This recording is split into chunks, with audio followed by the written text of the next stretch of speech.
Welcome back to my channel. This is Simple Life Abroad Vlog, and if you don't know my name, I'm Louie. So, guys, today is day off ko kasi Monday. It's not day off actually, it's a holiday because I got 4 days left this year.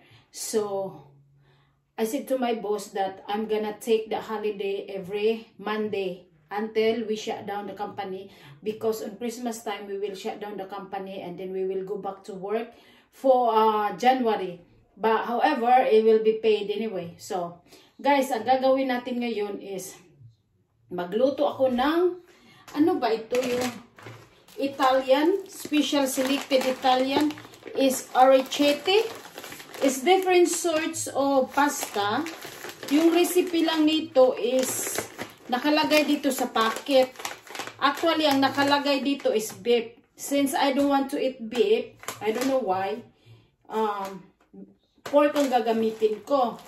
At saka, itry ko tong recipe na to kung anong lasa, kasi first time ko tong magluto ng ganito. Parang it looks yummy, yummers naman tong ano yung texture niya.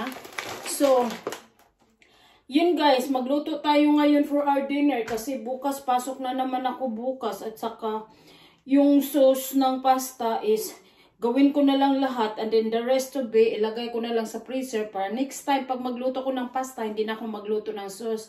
At the same time makakatipid ng ano tawag nito, kuryente. So pakita ko sa inyo ang mga ingredients. Masarap ito kasi lagyan ko ng Parmesan cheese. So, ito na yung mga ingredients natin na lulutuin nating pasta. Ito is Parmesan cheese, diced carrots, cut into small pieces, celery, basil, onion, garlic, and of course, we have tomato puree. And also, I got a tomato. I'm gonna fillet the skin, and also with the pork mince, white wine, white pepper, and mixed herbs. So ang gagawin ko nito guys is i-ano ko siya, i-blend ko siya, tapos pag nagluto na ako, lagyan ko na lang ng puree. Pasensya na kasi ito yung bahay namin, maliit lang talaga ang kitchen, so I have no time, you know, na no time, space na mag-demonstrate. Actually, my cooking is just a basic lang po ito. Hindi po ito tutorial, kundi basic lang ito based on my own knowledge. At saka ito, first time kong magawa nito dahil binasa ko yung nasa pack, sa likod ng pack paano lulutuin kasi may instruction doon eh. So, gagayahin ko, tignan natin kung masarap ba ito. Halina at samahan niyo ako sa kusina. Yan, oil.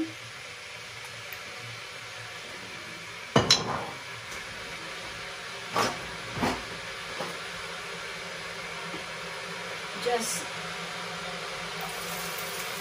add the onion, garlic.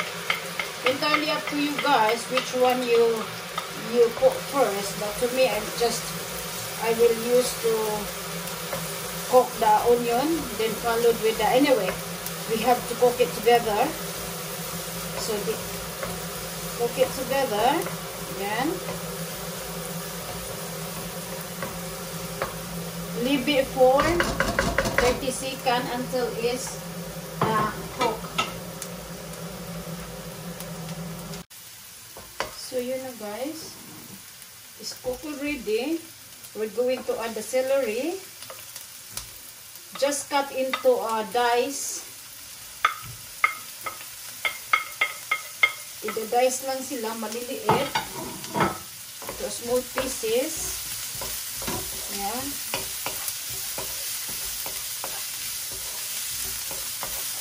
This recipe guys is, ginagaya ko lang talaga yung sa packet.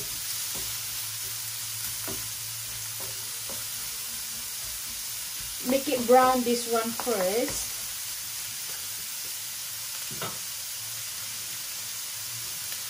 And then we will add the meat after 1 minute. Yeah, you have to give it to the fox, that one. Don't buy Rain that and one. I'll go put the dustbin out. Yeah, don't buy that one anymore. That is not nice. No, It's so horrible. So we're gonna add the pork. Yeah, it's horrible, dude. I don't want it. Anyway, guys, I'm talking to him ng yung barbecue na pork, marinate na barbecue na pork belly sa Aldi yata, Lidl. Oh, it's really fat. I don't like it. Kaya wala, kalahati lang nakuha. Tinanggal lang yung meat, yung mga fat, ayun. Sa fox na yung mahal pa naman yung mga 4 pounds yata.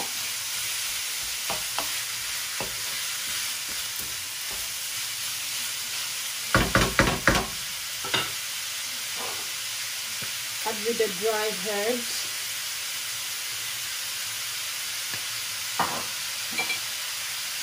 White pepper.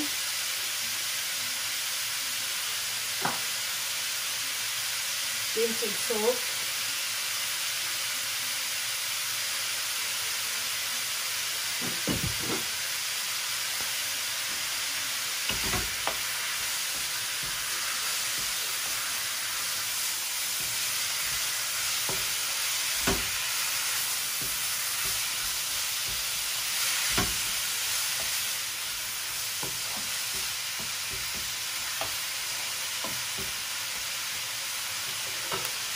Okay.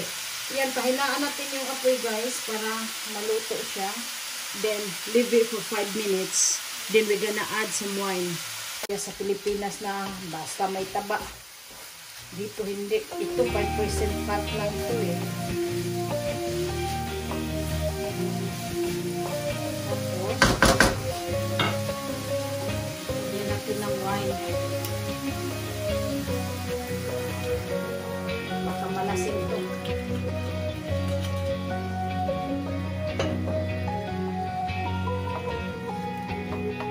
Muna natin dalawin.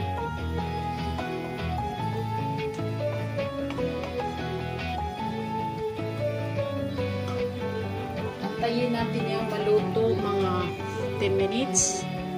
Tapos i-add natin yung tomato sauce. Ayan, itong tomato, ilagay ko siya dito, tapos i-blend ko siya. Mas maganda kasi pag i-blend.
Slow cook lang talaga ito, guys, na pinaka-slow for 30 minutes. Ayan, luto na siya, guys, at strain na natin yung matagal siyang lutuin, pero in fairness, iba ang lasa niya. Masarap talaga siya, iba yung sa mga ibang pasta.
So, yan na siya guys. Yung ulam natin.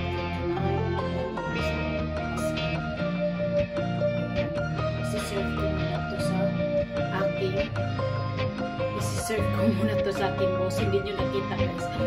Ayan na siya guys. Yung ulam natin yun. Super sarap.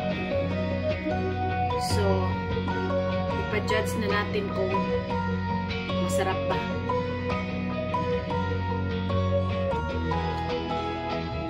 So, with that,